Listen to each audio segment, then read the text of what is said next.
Hello guys, welcome to our channel. और आज के इस वीडियो में हम आइडेंटिफायर्स डिस्कस करेंगे। प्रीवियस वीडियो में हमने एक सिंपल हेलो वर्ल्ड के प्रोग्राम की डिटेल्ड फंक्शनिंग देखी, उसके हर एक सिंटैक्स को डिटेल्ड में समझा। और आज हम आइडेंटिफायर्स इससे एक स्टेप आगे चलते हैं और आज आइडेंटिफायर्स को डिस्कस करते हैं। आइडेंटिफायर्स, सबसे पहले आप किसी भी कंप्यूटर लैंग्वेज की बात करें, जैसे कि मैं सी लैंग्वेज की यहाँ पे बात कर रहा हूँ, सी लैंग्वेज को हम पढ़ रहे हैं, तो आइडेंटिफायर्स जो होते हैं ये किसी भी लैंग्वेज में एक वेरिएबल्स कहे जाते हैं, मतलब कि जिनसे आप किसी प्रोग्राम के किसी मॉड्यूल को आइडेंटिफाई करते हो, उन्हें हम आइडेंटिफायर कहते हैं। मतलब जैसे कोई भी प्रोग्रामिंग है तो उस प्रोग्रामिंग के अगर आप किसी एक मॉड्यूल को आइडेंटिफायर, मतलब उसे हम आइडेंटिफायर कहेंगे जिससे आप किसी भी मॉड्यूल को मतलब आइडेंटिफाई कर रहे हो। जैसे यहाँ पे लिखा ही है, one feature present in all computer languages is the identifier. मतलब एक का किसी भी कंप्यूटर लैंग्वेज का एक मतलब जो प्रेजेंटली फीचर है, एक मतलब बहुत ही इंपॉर्टेंट एक एसेंशियल फीचर है, वो आइडेंटिफायर है। Identifiers allow us to name data and other objects in the program. जैसे कि मैंने आपको बताया कि अगर हम किसी भी ऑब्जेक्ट का या प्रोग्राम में हम कोई भी वेरिएबल यूज कर रहे हैं, अगर हम उनका नेम रख देते हैं तो उन्हें हम आइडेंटिफायर कहते हैं। Each identified object in the computer is stored at a unique address. आपको पता है कि जैसे मेमोरी है, तो मेमोरी कई सारे ब्लॉक से मिलकर बनी होती है, ठीक है। कई सारे ब्लॉक्स में मेमोरी डिवाइड होती है, छोटे छोटे चंक्स होते हैं मेमोरी में। तो हर एक आइडेंटिफायर के लिए हम एक सेपरेट ब्लॉक एलोकेट करते हैं। तो हर एक आइडेंटिफायर का एक यूनिक एड्रेस होता है। अब ये एड्रेस क्या चीज़ है, एड्रेस हम किसे कहते हैं, मेमोरी में एड्रेस ब्लॉक क्या होते हैं, ये सब आप आगे आने वाली वीडियो में देखेंगे। अभी आप फिलहाल इसको समझो कि आइडेंटिफायर्स मतलब अगर हम किसी वेरिएबल को यूज करते हैं अपने प्रोग्राम में, तो उस वेरिएबल को हम आइडेंटिफायर कहते हैं। जैसे सपोज हमारा नाम है, तो हमारा नाम हमें आइडेंटिफाई करता है। वैसे अगर कोई डेटा है तो उस डेटा को मैं एक आइडेंटिफायर के अंदर स्टोर कराता हूँ, या सिंपली कह सकता हूँ कि एक वेरिएबल के अंदर स्टोर कराता हूँ, तो वो वेरिएबल जो है वो उस डेटा का आइडेंटिफायर है। बस इतना आप समझ लो, है ना। कि अभी हम सी प्रोग्रामिंग को पढ़ रहे हैं, इसे डिस्कस कर रहे हैं। तो आप आइडेंटिफायर्स अगर हम सी प्रोग्रामिंग के रेफरेंस में कहें या किसी भी प्रोग्रामिंग लैंग्वेज के रेफरेंस में कहें, तो वो मॉड्यूल जिससे आप किसी डेटा को आइडेंटिफाई करते हो, और अगर आप किसी न्यूमेरिक डेटा को आइडेंटिफाई करते हो, कैरेक्टर डेटा को आइडेंटिफाई करते हो, तो उसको हम किसी वेरिएबल की हेल्प से आइडेंटिफाई करते हैं। तो यू नो कि आइडेंटिफायर मीन्स एक सिंपली वेरिएबल आप कह सकते हो। अब क्या रूल मतलब है आइडेंटिफायर को डिस्कस करने के, और जहां पे भी मैं आइडेंटिफायर यूज मतलब वर्ड यूज करूंगा वहां पे आपने उसे सिंपल एक वेरिएबल समझना है।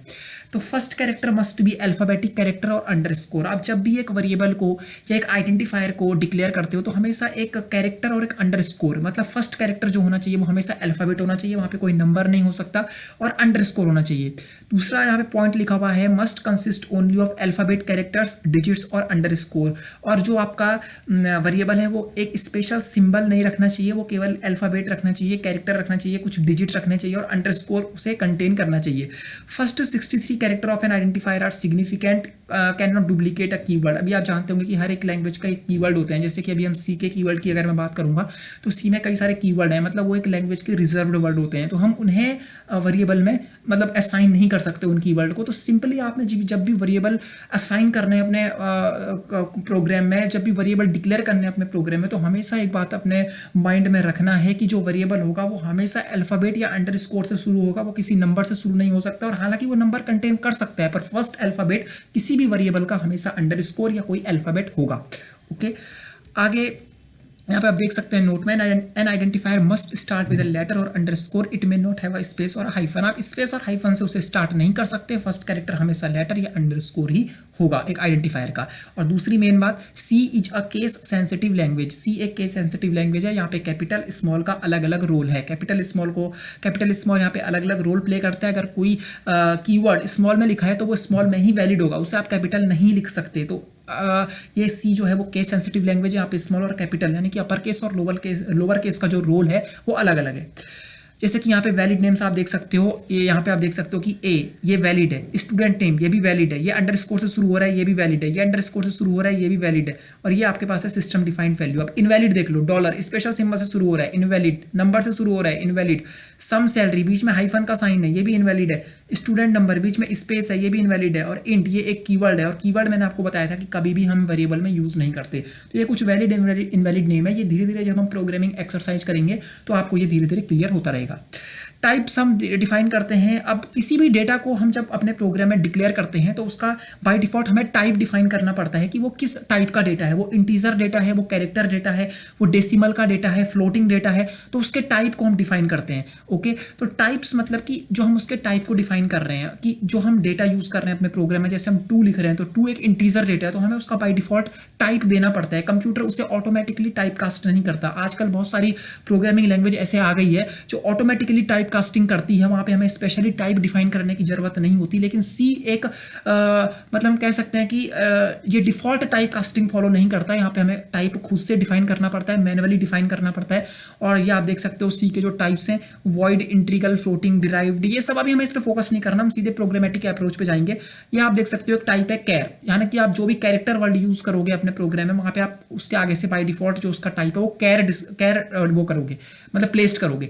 डब्ल्यू कैर का साइज थोड़ा कम होता है। अगर आप कोई बड़ा कैरेक्टर लेना चाहते हो, कोई बड़े साइज का कैरेक्टर लेना चाहते हो, तो आप उसके लिए डब्ल्यू कैर अंडरस्कोर टी यूज करोगे, क्योंकि इसका साइज बड़ा है।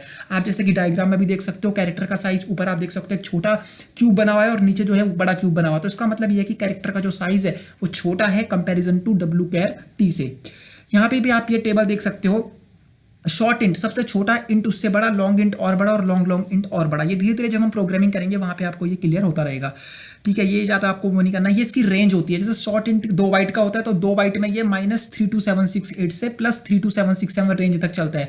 इंट की रेंज इतनी होती है, आप देख सकते हो यहाँ पे लिखा हुआ है। लॉन्ग इंट की रेंज और बड़ी होती है, लॉन्ग लॉन्ग इंट की रेंज और बड़ी होती है। तो depending on your number size you have to declare some data type according to your needs. अगर आपको किसी बड़े नंबर को यूज करना है तो वहां पे आप बड़ा डेटा टाइप यूज करोगे, और किसी छोटे नंबर को यूज करना है तो वहां पे आप छोटा डेटा टाइप यूज करोगे।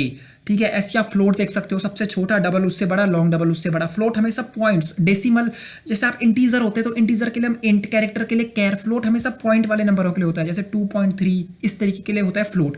डबल फ्लोट का बड़ा, फ्लोट मतलब फ्लोट कम साइज सपोर्ट करता है, 4 बाइट सपोर्ट करता है। डबल आपका 6 बाइट सपोर्ट करता है, लॉन्ग डबल 8 बाइट सपोर्ट करता है। तो ये सब पॉइंट वाले नंबरों के लिए है, फ्लोट, डबल और लॉन्ग डबल।